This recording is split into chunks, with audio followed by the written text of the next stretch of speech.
বলেনি যে RAB, DGFI, NSI তারা প্যানিকটাসে আমরা নিজেরা নিজেদের সাথে মারামারি করে নিজেদের সর্বনাশ করতেছি। সেনাপ্রধানের বক্তব্যের প্রেক্ষিতে আমরা প্রশ্ন করেছিলাম যে পলিটিক্যাল গভর্নমেন্ট পারলে নন পলিটিক্যাল গভর্নমেন্ট কেন পারবে না, এবং ম্যাজিস্ট্রেসি পাওয়ার নিয়ে সেনাবাহিনী 6 মাস কি করলো, আসলে আমরা কি করতে দেখলাম বাগাড়ম্বর ছাড়া?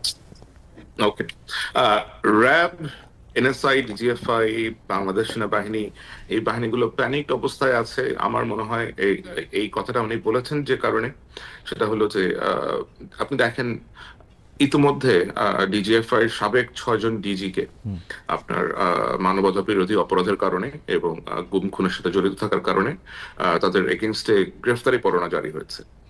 এখন এটা অবশ্যই বাহিনীর সকল সদস্যকে, যে সমস্ত সদস্যরা তখন যুক্ত ছিলেন, তাদের মধ্যেও এক ধরনের ভীতির সঞ্চার করেছে।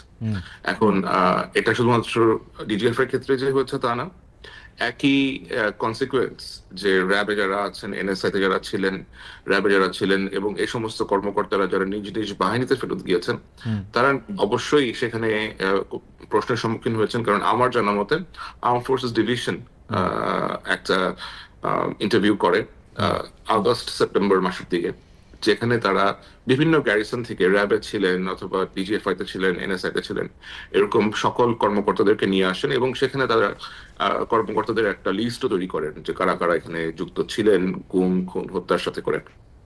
সুতরাং এটা যখন তারা জানতে পেরেছেন যে এরকম তালিকা অথবা এভাবে ইন্টারভিউ নেওয়া হয়েছে, এবং যেহেতু এগুলোর বিচার হচ্ছে এখন বাংলাদেশে, এবং সেনাবাহিনীর ভেতরেও অনেকে প্রশ্নের সম্মুখীন হচ্ছেন, অনেকে সামরিক যে বিচার আদালত আছে, কোর্ট মার্শাল, এগুলা ফেস করার জন্য প্রস্তুতি নিচ্ছেন। তো অবশ্যই এটা একটা প্যানিক স্টেটে থাকাটাই বেশ বেশ স্বাভাবিক।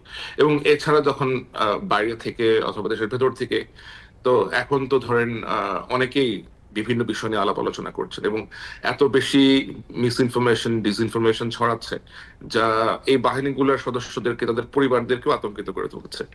আমার মনে হয় উনি এটাই বোঝাতে চেয়েছেন।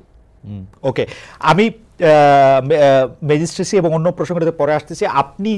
আমরা জানি যে আপনি আর্মি অফিসার ছিলেন, সাংবাদিকতা এসছেন, সাংবাদিকতার নাম করেছেন দুনিয়া জোড়া, এবং কিন্তু তারপর আপনি গর্ব নিয়েছেন যখন মানব জমিনে আপনার নামে একটা বাইলেন ছাপা হয়েছে, কারণ এটা বাংলায় ছাপা হওয়া একটা বাইলেনের মধ্যে প্রথম, সেজন্য আপনিও একটু কংগ্রেচুলেশন জানবেন, কারণ আমি প্রিন্টে কাজ করেছি, আমি জানি যে বাইলাইনটার একটা মজাটা কিরকম। কিন্তু এটা নিয়ে আমার একটা প্রশ্ন আছে, স্যার যদি অনুমতি দেন তাহলে একটু করি প্রশ্নটা। সেইটা হচ্ছে যে আপনি এখানে অনেকগুলি নাম লিখেছেন, পরিচালক অমুক, ডিডি তমুক, ডিডি তমুক, কিন্তু যখন কোনো অফিসারের নাম আপনি লিখতে গেছেন তখন একজন ব্রিগেডিয়ার, একজন ব্রিগেডিয়ার জেনারেল। এইটার কারণটা কি? মানে অফিসারের জন্য কি আপনার আলাদা একটা ভ্রাতৃত্ববোধ?